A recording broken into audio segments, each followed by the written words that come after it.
Hello दोस्तों, नमस्ते, प्रणाम, जय श्री राम जी। आप सबका स्वागत करती हूँ दोस्तों अपना यूट्यूब चैनल में। तो आज मैं सुनाने वाली हूँ आप लोगों से छठी मैया का गीत। तो आप लोग जरूर सुनिएगा, अच्छा लगेगा तो छोटा सा प्यारा सा कमेंट करके बताइएगा कि आप लोग को अच्छा लगा है। तो चलिए मैं सुनाने जा रही हूँ, आप लोग बने रहिएगा। बोलिए छठी मैया की जय। केरावा जे फरेला घवद से ओही पर सुगा मेड़ा राय, ओही पर सुगा मेड़ा राय। उजे खबरी जनाई बयादित से सुगा दिहले जूठी आय, सुगा दिहले जूठी आय।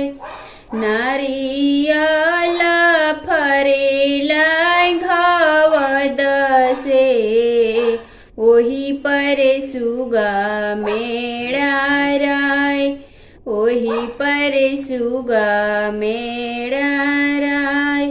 उजे खबरी जनाई बयादित से सुगा दिहले जूठी आय, सुगा दिहले जूठी आय। उजे मर बोरे सुगावा धनुष से सुगा गिरी है मोरू छाय, सुगा गिरी है मोरू छाय। अधिया जे फरेला घवद से ओही पर सुगा मेड़ा राय, ओही पर सुगा मेड़ा राय। उजे खबर जनाई बयादित मलय सुगा दिहले जूठी आय, सुगा दिहले जूठी आय। उजे मरा बोरे सुगावा धेनुष से सुगा गिरी है मोरू छाय, सुगा गिरी है मोरू छाय।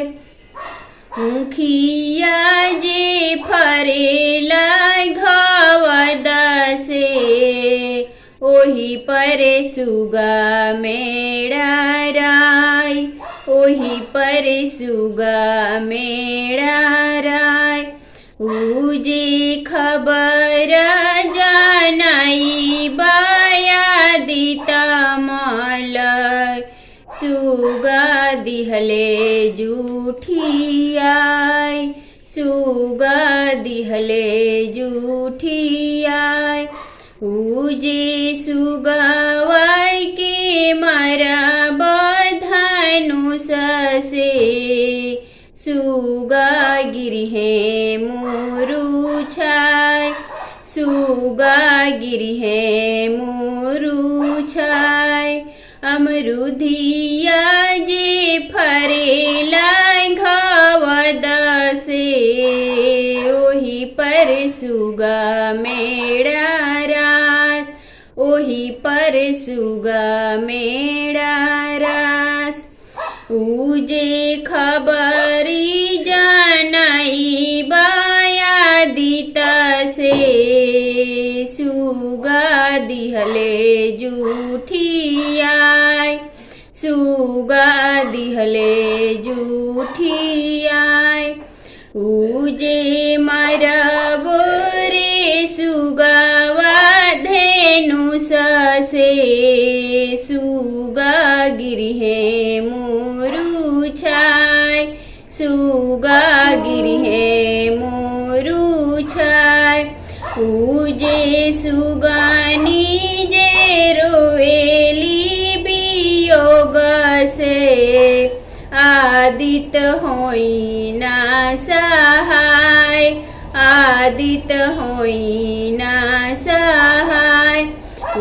जे सुगनी जे रोवेली वियोग से आदित्य मल होई ना सहाय आदित्य मल हो